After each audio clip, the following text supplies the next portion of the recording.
स्वागत है आपका। ब्रेक के बाद में आज जारी हो रहा है भीलवाड़ा का रिपोर्ट कार्ड और इस क्षेत्र के नेताओं ने दिल्ली में जिले का न सिर्फ प्रतिनिधित्व किया बल्कि राज्यपाल बनकर भी प्रमुख ओहदों पर रहे।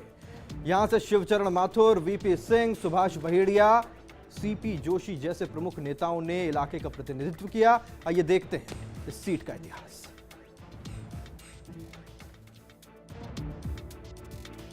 भीलवाड़ा संसदीय क्षेत्र की सीट भी अन्य सीटों की तरह ज्यादातर कांग्रेस के खाते में रही है। देश की आजादी के साथ ही इस सीट पर भी सन 1952 में पहली बार चुनाव हुए। भीलवाड़ा में आजादी के बाद से लेकर 2009 तक हुए 15 चुनावों में 8 बार कांग्रेस और 3 बार भाजपा विजयी रही। वहीं बीच बीच में अन्य पार्टियां भी अपनी उपस्थिति दर्ज करवाती रहीं। यहां 1952 में हुए चुनाव में राम राज्य परिषद के हरिराम नाथानी विजयी हुए, तो 1957 में हुए चुनावों में कांग्रेस के रमेश चंद्र व्यास ने जीत हासिल की। इसके बाद 1971 तक सीट पर कांग्रेस का कब्जा रहा। 1971 में हुए चुनावों में भारतीय जनसंघ के हेमेंद्र सिंह बनेड़ा ने जीत हासिल की, तो 77 में हुए चुनावों में जनता पार्टी के रूपलाल सोमानी जीते। इसके बाद 80 और 84 में लगातार गिरधारी लाल व्यास ने कांग्रेस को जीत दिलाई, लेकिन 1989 में जनता दल के हेमेंद्र सिंह ने जीत दर्ज की। इसके बाद सीट पर भाजपा और कांग्रेस के प्रत्याशी सुभाष बहेड़िया, वीपी सिंह, सांसद डॉक्टर सीपी जोशी ने जीत दर्ज की। ऐसे में ये तो साफ है कि लगातार कांग्रेस सीट पर अपना कब्जा बरकरार नहीं रख पाए। इस बार सांसद जोशी भी सीट से पलायन कर चुके हैं। हम ये शब्द क्यों इस्तेमाल कर रहे हैं ये आगे दिखाएंगे, लेकिन आइए जान लेते हैं भीलवाड़ा जिले का लोकसभा इतिहास। भीलवाड़ा लोकसभा सीट के इतिहास की बात करें तो 1952 में हुए पहले चुनाव में राम राज्य परिषद के हरिराम नाथानी ने जीत हासिल की। 1957 में कांग्रेस ने खाता खोला और रमेश चंद्र व्यास जीत हासिल करने में कामयाब रहे। 1962 में कांग्रेस के ही केएल श्रीमाली ने जीत हासिल की। वहीं 1967 के चुनावों में रमेश चंद्र व्यास कांग्रेस के टिकट पर जीते। 1971 के चुनावों में जनसंघ ने खाता खोला और हेमेंद्र सिंह बनेड़ा जीत हासिल करने में कामयाब रहे। 1977 के चुनावों में रूपलाल सोमानी ने जनता पार्टी के टिकट पर जीत हासिल की। 1980 और 84 के 2 चुनावों में कांग्रेस के टिकट पर गिरधारी लाल व्यास जीते। वहीं 1989 का चुनाव जनता दल के लिए खास रहा। हेमेंद्र सिंह बनेड़ा जनता दल के टिकट पर जीत हासिल करने में कामयाब रहे। वहीं 1991 के चुनाव में कांग्रेस के टिकट पर शिवचरण माथुर ने यहां से जीत हासिल की। वहीं 1996 के चुनाव में भाजपा ने पहली बार यहां से खाता खोला और सुभाष चंद्र बहेड़िया सांसद बने। 1998 के चुनाव में कांग्रेस ने यह सीट भाजपा से वापस छीनी और रामपाल उपाध्याय सांसद बने। वहीं 1999 और 2004 के 2 चुनावों में भाजपा के विश्वनाथ प्रताप सिंह 2 बार लगातार सांसद चुने गए। वहीं पिछले चुनाव यानी कि 2009 का जिक्र करें तो कांग्रेस के टिकट पर डॉक्टर सीपी जोशी ने यहां से जीत हासिल की और केंद्रीय मंत्री बने। आंकड़ों की गणित यहां जरूर कुछ उलझन पैदा करती है, लेकिन ओवरऑल गणित में कांग्रेस भारी दिखाई देती है। लेकिन राम राज्य परिषद, जनसंघ, जनता पार्टी और भाजपा भी सीट पर अपना कब्जा जमाती रही हैं। लेकिन कांग्रेस पार्टी ने अपने वर्तमान सांसद की बजाय एक युवा चेहरे अशोक चांदना पर दांव खेला है, तो दूसरी ओर भाजपा ने फिर से अपने भरोसेमंद नेता सुभाष बहेड़िया को प्रत्याशी बनाया है। वहीं भाजपा जिले में बहेड़िया के समर्थन में एकजुट भी नजर आ रही है, तो उधर जोशी भले ही इस सीट से हट गए हों, पार्टी ने बशर्ते नया प्रत्याशी बनाया हो, लेकिन पार्टी की अंदरूनी गुटबाजी अभी तक खत्म नहीं हो पाई है। गुटबाजी के कारण ही पार्टी को विधानसभा चुनावों में मुंह की खानी पड़ी थी। वहीं इस सीट पर गुर्जर और ब्राह्मण वोटर्स के ध्रुवीकरण पर भी सभी की नजरें टिकी हैं। दोनों ही प्रमुख जातियों के समीकरण हार जीत तय करेंगे। तो समीकरण हार जीत तय करेंगे और इस बीच लोगों का सांसद के बारे में क्या कहना है, यह जानना जरूरी है। क्या क्या आशाएं थी, कितनी पूरी हुई और कितनी रह गई अधूरी, जानते हैं पब्लिक रिपोर्ट में। जब तक आम जनता से कोई व्यक्ति, जनता के बीच में से जीता हुआ व्यक्ति चुनाव नहीं लड़ेगा, तो उन्होंने खुद ने महसूस किया कि जनता से उनका कटाव रहा और उसी ग्लानि के कारण उनको भीलवाड़ा पार्लियामेंट सीट छोड़ के जयपुर ग्रामीण की तरफ जाना पड़ा। 10 में से उनको 3 नंबर जाते हैं। यहाँ भीलवाड़ा में सबसे बड़ी समस्या अभी आप देखिए यातायात व्यवस्था, और उसके लिए एक आरओबी रेलवे ओवर ब्रिज की जो ज़रूरत है वो यहाँ नहीं बना पाए। तो भीलवाड़ा की जनता तो वोट दे के पछता रही है। 10 में से 1 नंबर दे दो भले आप उनको। वो जनता से जुड़े नहीं रहे हैं और भीलवाड़ा की ज़िले की जनता ने उनको बहुत कम देखा है। 10 में से हम उन्हें 7 नंबर देते हैं। सांसद सीपी जोशी का कार्यकाल उस समय ठीक रहा, वो संसद में भी एक्टिव रहे और भीलवाड़ा जिले के विकास कार्य भी कराए। 10 में से अगर उनके कार्यकाल का देखते हैं तो 7 नंबर दिए जा सकते हैं उनको। भीलवाड़ा को यूनिवर्सिटी का दर्जा देंगे, लेकिन 5 सालों में तो भीलवाड़ा को न तो यूनिवर्सिटी का दर्जा मिला, न कहीं भीलवाड़ा में यूनिवर्सिटी मिली। 10 में से 2 नंबर। जाते जाते यहाँ पर एक चंबल का पानी देकर उससे कोई विकास नहीं कहते, ये मैं गलत मानती हूँ। मैं उनको 10 में से 2 नंबर दूँ। तो ये तो थी जनता की राय। अब सुनते हैं दोनों ही पार्टियों के पदाधिकारियों की राय क्या है, क्या कहते हैं नेता। सुनते हैं उनकी ही जुबान।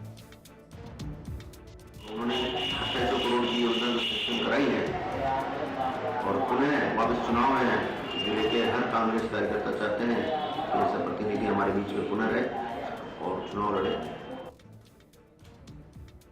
जिले के जो सांसद सीपी जोशी रहे हैं, उन्होंने भीलवाड़ा की जनता के लिए, विकास के लिए कुछ भी नहीं किया है, केवल बातें की है, केवल वादे किए हैं। और जहां तक संसद में बोलने का सवाल है, संसद में बातें जरूर रखी है, लेकिन उन्होंने ऐसी बातें रखी है जिनका कोई निर्णय भीलवाड़ा की जनता के लिए और हितकारी नहीं हुआ है।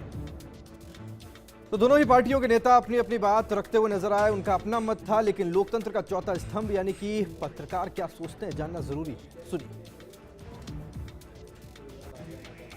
5 साल में सांसद विकास कोष से जो भी उन्होंने काम किए वो ऐसे काम है जो कहीं लोगों को नज़र नहीं आते, और यही एक बड़ा कारण है कि लोग कहते हैं कि सीपी जोशी जैसे सांसद को भीलवाड़ा में फेल कहा गया है, और मैं उनको 10 में से 2 नंबर देता हूं।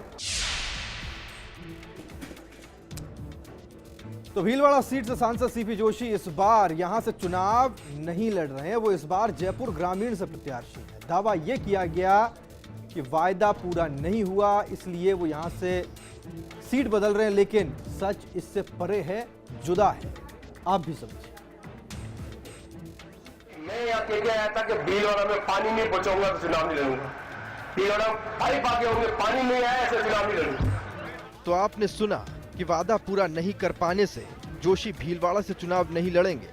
सुनने में काफी अच्छा लगता है कि आज की राजनीति में भी वादों पर अमल होता है, लेकिन ये तस्वीर सिर्फ इतनी ही नहीं जितनी नजर आती है। हमने पहले कहा था कि जोशी इस सीट से पलायन कर गए। आखिर क्यों जोशी को इस सीट से पलायन करने की नौबत आई, तो जरा इन तस्वीरों पर गौर कीजिए। इन तस्वीरों में आपस में झगड़ने वाले ये सभी कांग्रेसी नेता हैं, लेकिन खेमे अलग अलग। यहाँ पूर्व मंत्री रामलाल जाट, रामपाल शर्मा सीपी खेमे के हैं, तो प्यारेलाल खोईवाल, अक्षय त्रिपाठी विरोधी खेमे के। विधानसभा की हाल की समीक्षा बैठक में खोईवाल, त्रिपाठी ने सांसद जोशी को जिम्मेदार ठहराया, तो नौबत मारपीट तक पहुंच गई।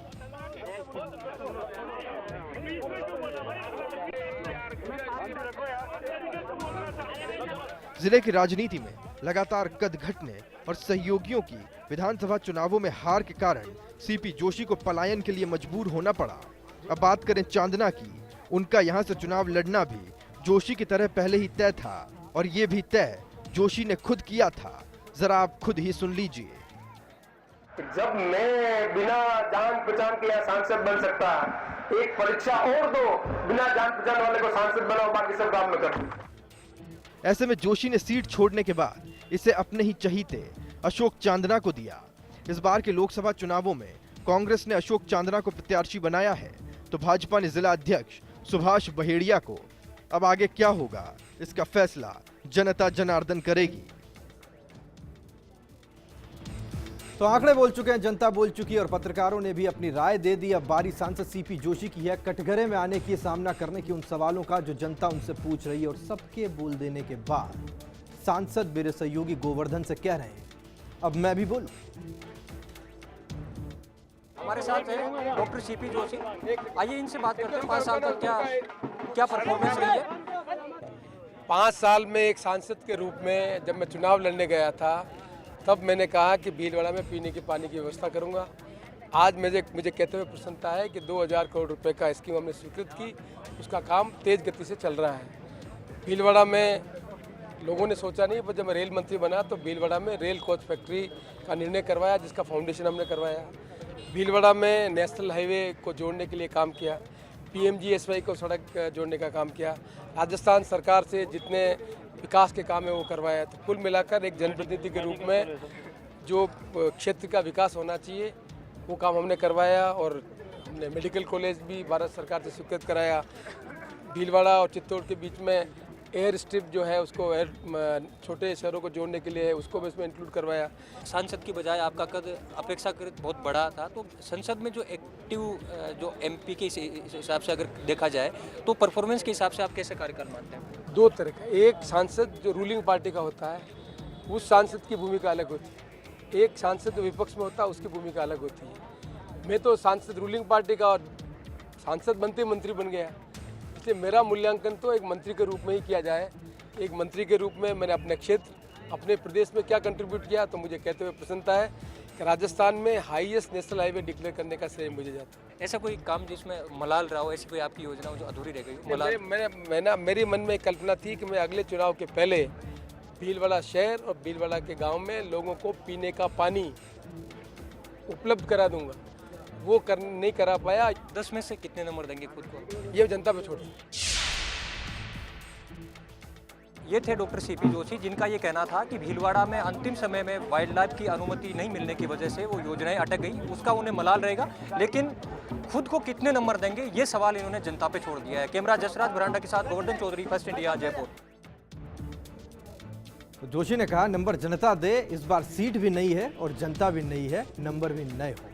तो हमने भीलवाड़ा को समझा, यहाँ के लोगों को सुना, सांसद को सुना और सबके कहने सुनने के बाद वक्त हिसाब किताब का है।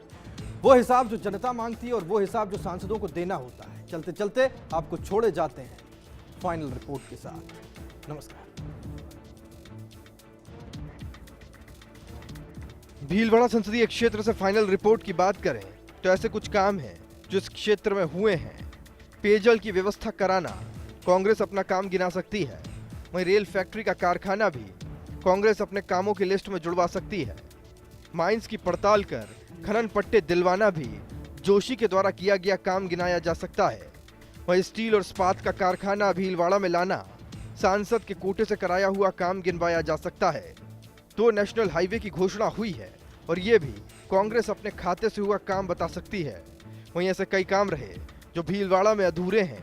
चंबल का पानी भीलवाड़ा नहीं पहुंचना सबसे बड़ा चुनावी मुद्दा है। कांग्रेस की आपसी गुटबाजी दूर नहीं कर पाना एक ऐसी स्थिति पैदा कर रहा है जहां से कांग्रेस कमजोर दिखाई देती है। वहीं विधानसभा चुनावों में लचर प्रदर्शन CP जोशी के कद पर सवाल खड़े कर सकता है। वहीं आम जन की पहुंच से दूर रहना भी एक बड़ा सवाल सांसद और कांग्रेस पर खड़े कर सकता है।